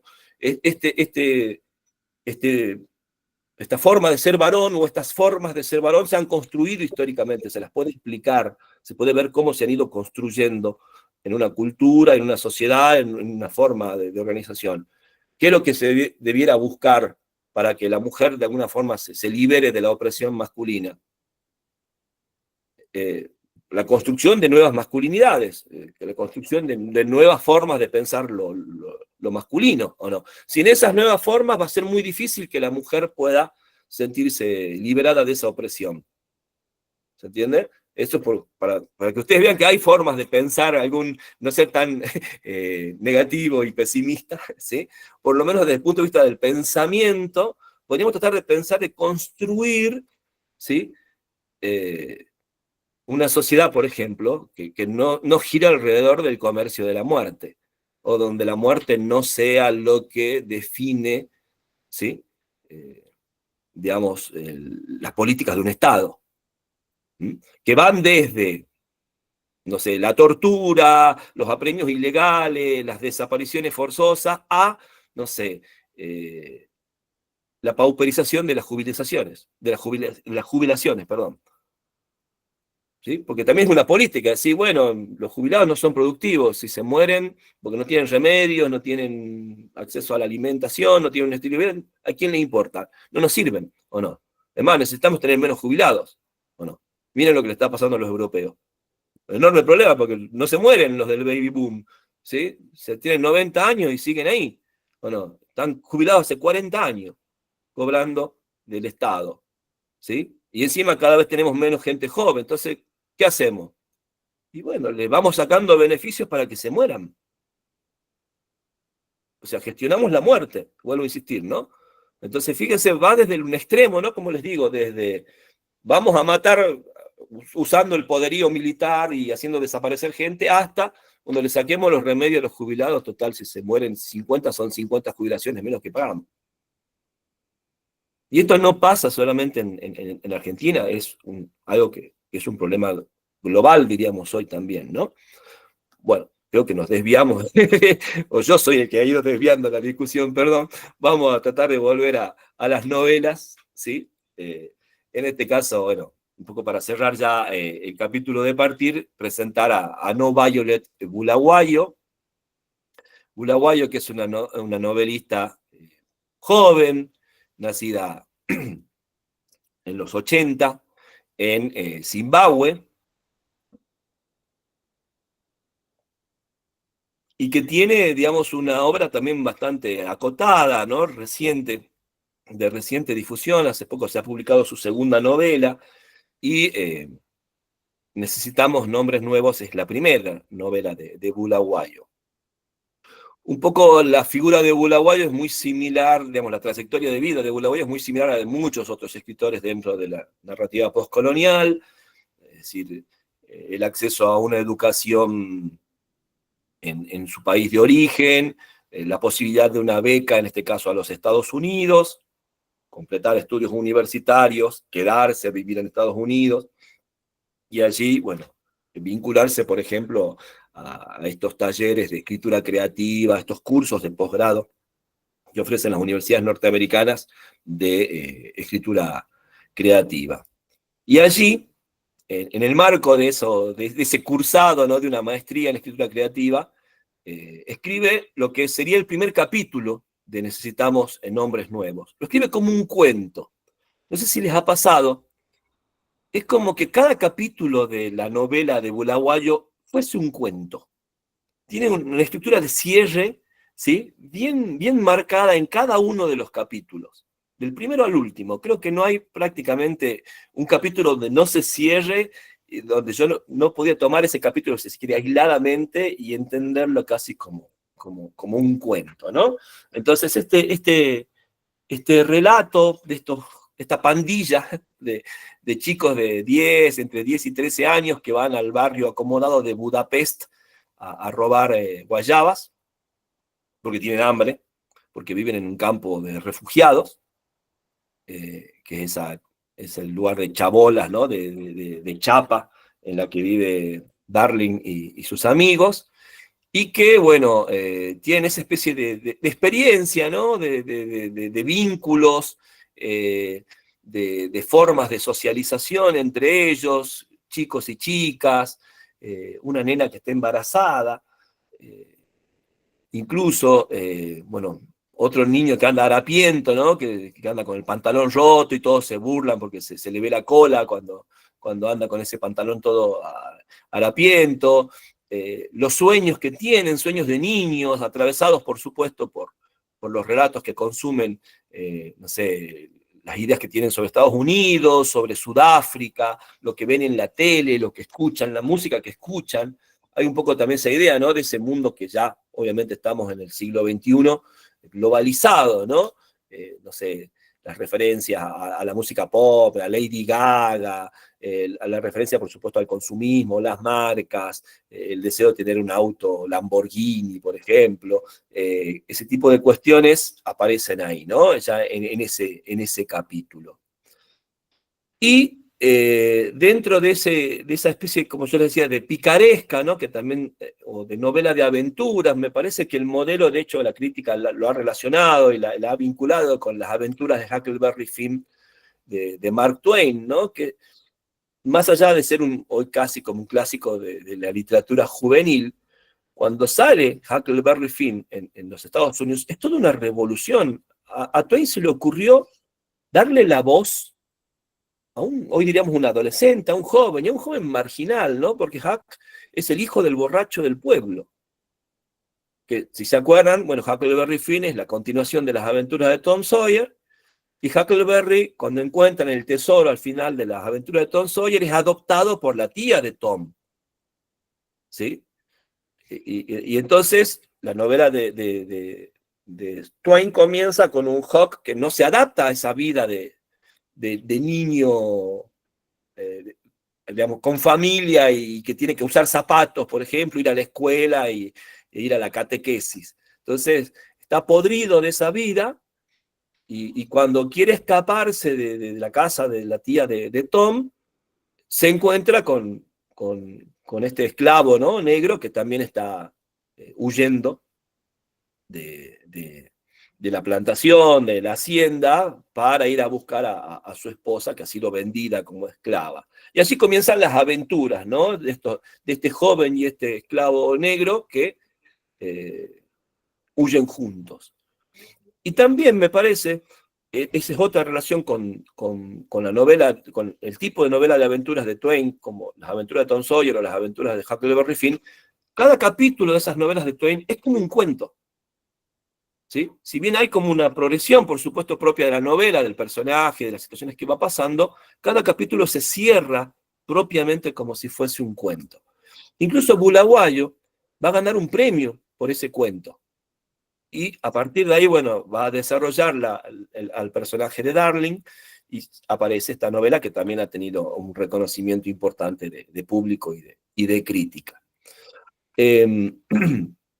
Bueno, me parece que es fundamental, por supuesto, la construcción de la voz narrativa, de la figura de Darling, de esa voz que también se va modificando, por supuesto, porque tenemos una novela que se divide en dos grandes partes, por así decirlo, ¿no? La vida de Darling como niña en Zimbabue y la vida de Darling ya adolescente, viviendo con su tía en Detroit, en los Estados Unidos. No, me gustaría escuchar cómo ha sido la experiencia de lectura, así cómo lo han vivenciado. Es una novela muy distinta, por supuesto, a partir en la forma que está narrada. Hay mucho humor también, creo yo, pero también hay momentos bastante fuertes y, digamos, choqueantes para el lector. Ivana, veo que levantaste la mano. Hola, buenas. Bueno, un poco la novela primero me pareció maravillosa, el hecho de cómo la escritora utiliza el lenguaje, ¿no? Y el hecho de los nombres de los niños, sobre todo porque sabe Dios y cómo sabe Dios y Mensajero y Nacido Libre es el amigo de Mensajero, el mejor amigo. ¿Por qué no? Mensajero es el amigo de Nacido Libre.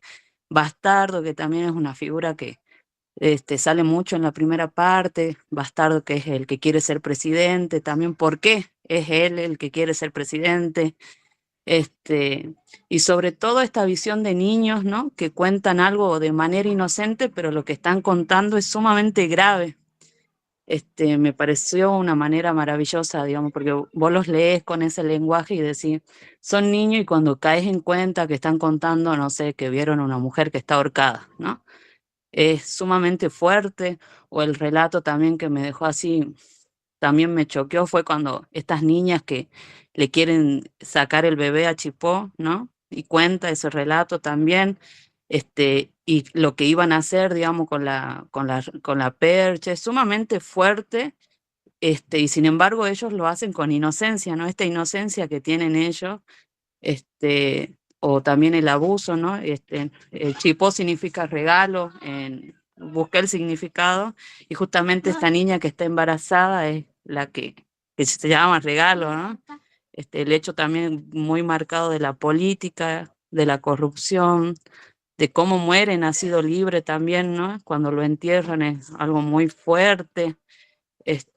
Y después cuando ella se va, y ya se va a Estados Unidos, Darling, y hace ese contraste también. Bueno, yo llegué hasta el capítulo de la boda, ¿no? No la terminé la novela, pero me parece muy maravilloso cómo desde esa subjetividad, de una manera inocente, se tocan temas muy fuertes.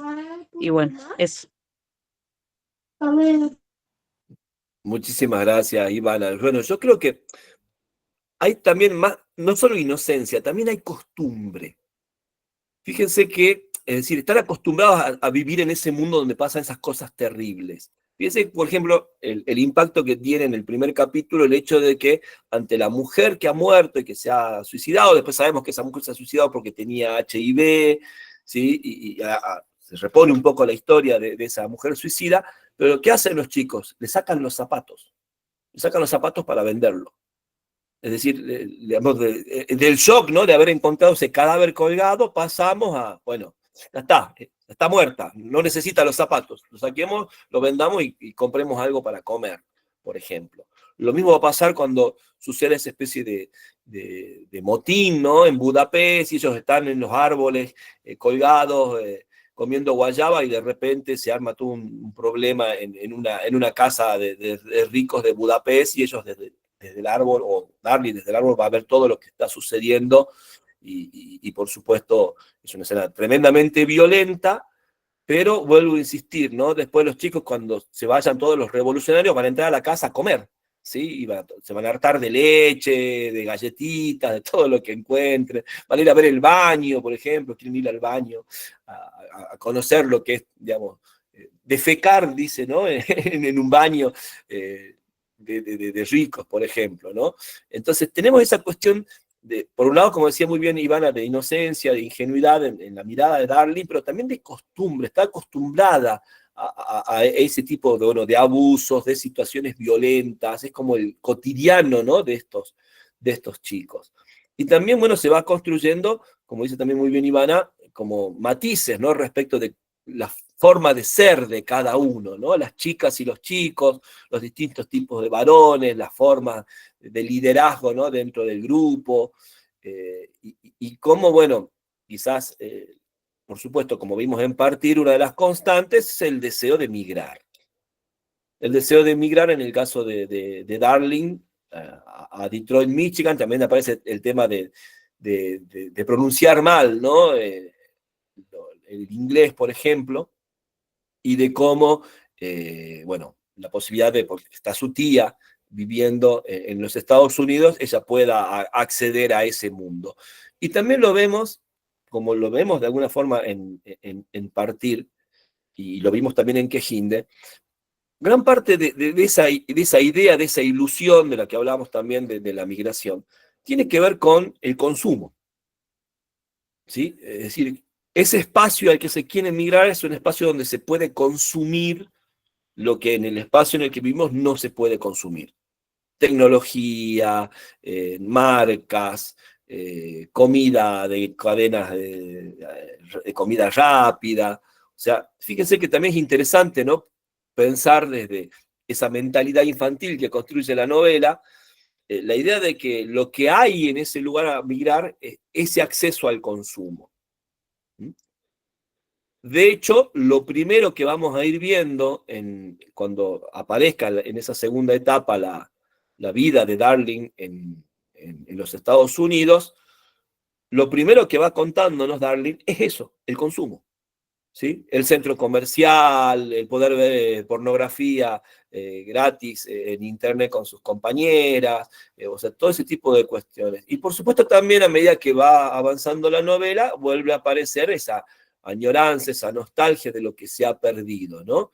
Los amigos en los Estados Unidos no son como los amigos que ella tuvo en Zimbabue, por supuesto, la añoranza de la madre, de la abuela sobre todo, y el recuerdo, ¿no? de esa vida de inocencia, de ingenuidad, aunque bueno, con tantas necesidades en el lugar de origen, ¿no? Y bueno, vuelve a aparecer este sujeto que no se siente del todo integrado ni en un lugar ni en otro, ¿no? También creo yo que es interesante de la novela, nuevamente, la variedad, sobre todo en la segunda parte, de experiencias migrantes.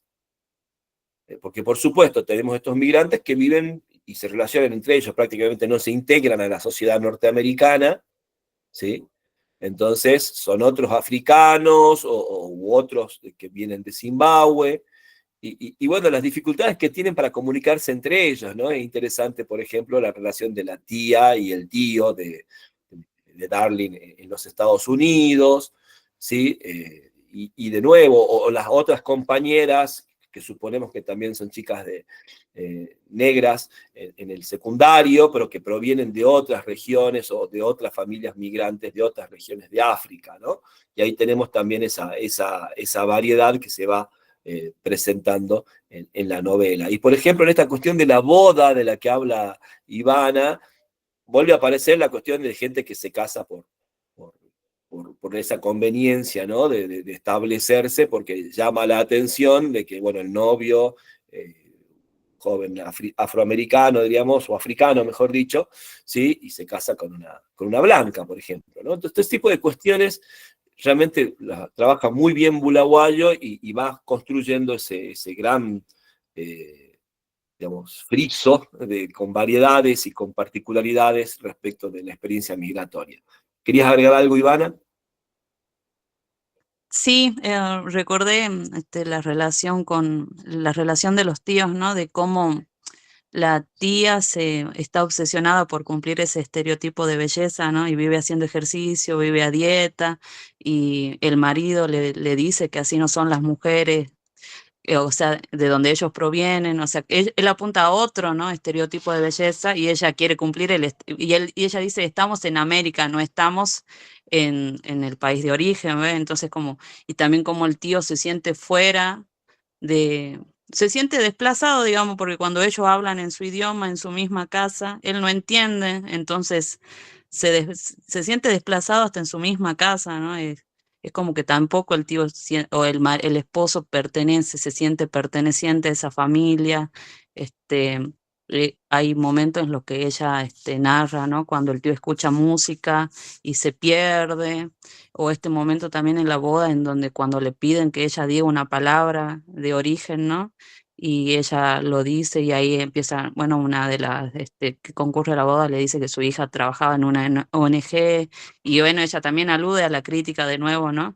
Que eso no hace nada, o sea, es una crítica constante a que son solo apariencia, ¿no? Es una manera de apaciguar esa conciencia, pero en realidad no hacen nada y se vuelve a eso, ¿no? A la boda, al mantener algo frente a los demás, cuando la tía le cuenta que ella había salido con con quien se iba a casar y solo quería que él vea que ella esté mejor.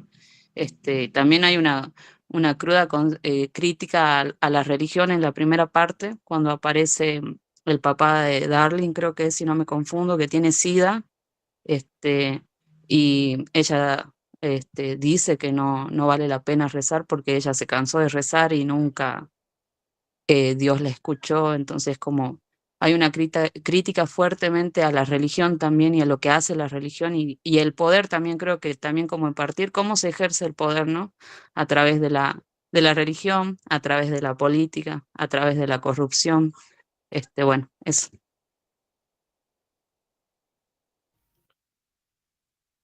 Sí, gracias, Ivana. Aparece, vuelvo a insistir, es muy importante el juego en la novela de la Darling niña y su vivencia en esas chabolas en las afueras de la ciudad en Zimbabue. De hecho, si bien no se la nombra, bueno, Bulawayo es un seudónimo, ¿no? No Violet, es una composición. Violet es el nombre de la escritora, perdón, el nombre de la madre de la escritora, y no en el idioma original, en el idioma materno, significa con en esa lengua. Y Bulawayo es la segunda ciudad de Zimbabue, de donde es originaria la escritora. Entonces, Budapest, si bien es un barrio imaginario, pero bueno, representaría una zona residencial donde viven principalmente blancos o negros vinculados al negocios, ¿no? Que podríamos llamar coloniales, básicamente. Sería, digamos, un barrio residencial de Bulawayo. Y este grupo, fíjense que tampoco se entra en detalle. Ellos han sido expulsados, ¿no? de su lugar de origen. O sea, ella ha conocido otra vida con su familia en mejores condiciones, ¿no? Simplemente lo que se narra es que un día han entrado, los han echado y han tenido que ir a vivir en lo que parece ser un campo de refugiados. Por eso también la asistencia de esta ONG, ¿no? Que también ese capítulo es muy interesante respecto, por supuesto, de la idea también del consumo, ¿no? Porque la ONG lo que lleva son cosas, ¿sí? Que entrega, ¿no? a los chicos, y los chicos quieren cosas de mejor calidad de la que les da la ONG, ¿no? Entonces la pregunta es, bueno, ¿por qué la ONG no nos da cosas que ellos ven quizás en la televisión o conocen a través de otros medios, ¿no? Y por eso vuelvo a insistir, es muy fuerte cuando ya se narra la experiencia en los Estados Unidos, del consumo, ¿no? Como Darling está totalmente atravesada y lo ve también en su tía, ¿no?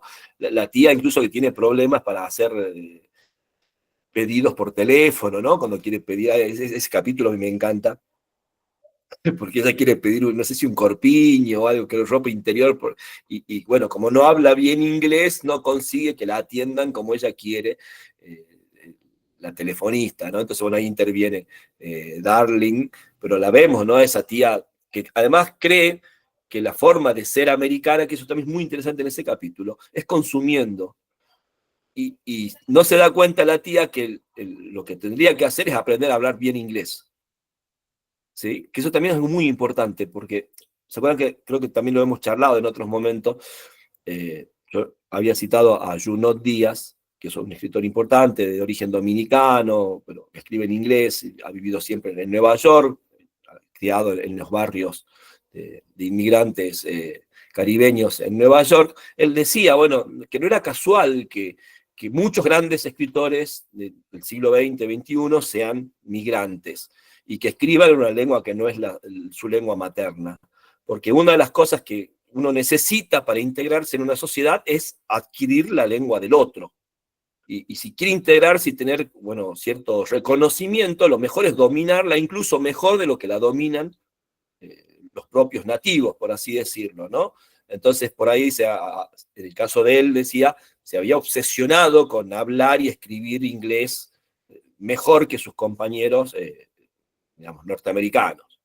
Entonces, bueno, acá también vemos eso, ¿no? Porque Darling plantea, ¿no? Bueno, vos querés integrarte consumiendo como si fueses una norteamericana y el problema no es el consumo, el problema es la lengua, ¿sí?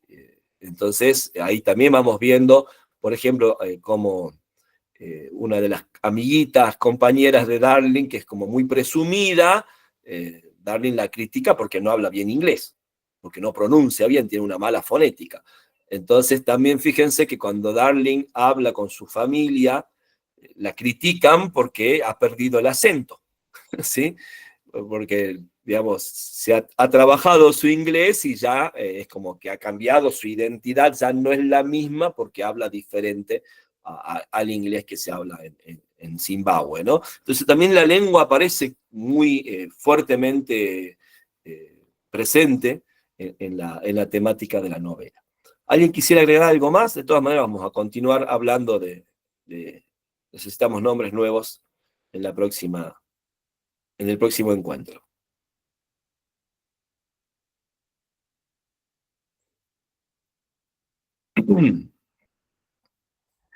Vamos a trabajar también en nuestro próximo encuentro con la novela de Gaël Faye, un escritor que además es músico, que de hecho la novela que vamos a leer, su primera novela, que se llama Pequeño País, que fue una novela que tuvo mucha repercusión en su momento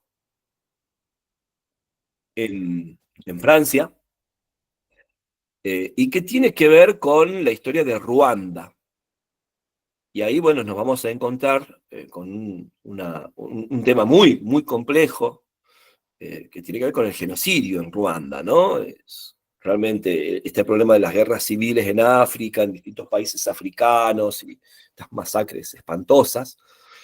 Pero también, como veníamos con la novela de Nobaidet Bulawayo y la perspectiva esta, bueno, de niños y jóvenes, bueno, también la vamos a ver en Gaël Faye, a esa perspectiva narrativa, es decir, toda esa situación tan terrible, espantosa, que narra Pequeño País, pero matizada o vista desde la experiencia de estos jóvenes, ¿no?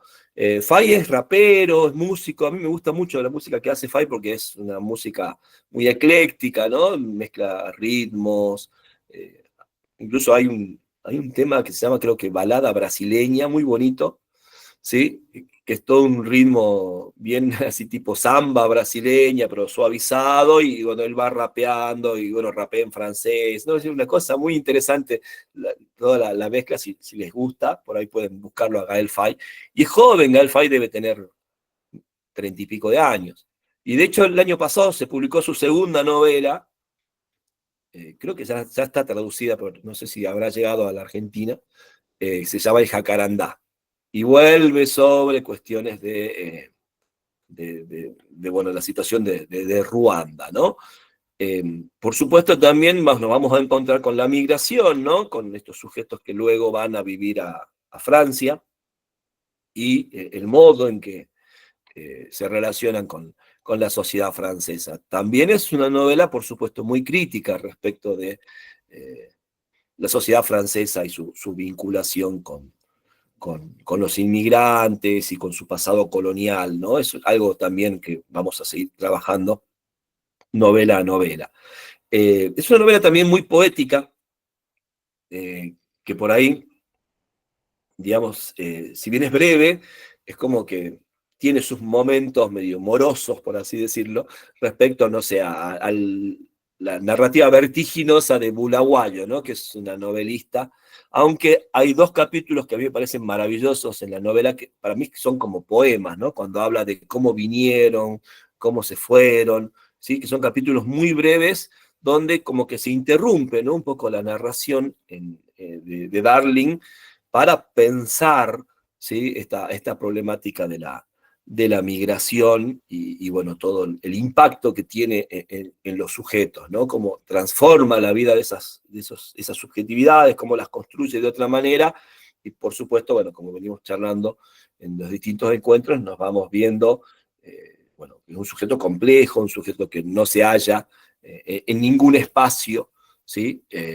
Y vive incluso en el caso de Darling, por ejemplo, tratando de conectarse con la familia. Bueno, ya aparece la tecnología, ¿no? Hablar por teléfono celular, tener videollamadas por Skype, por ejemplo, ¿no?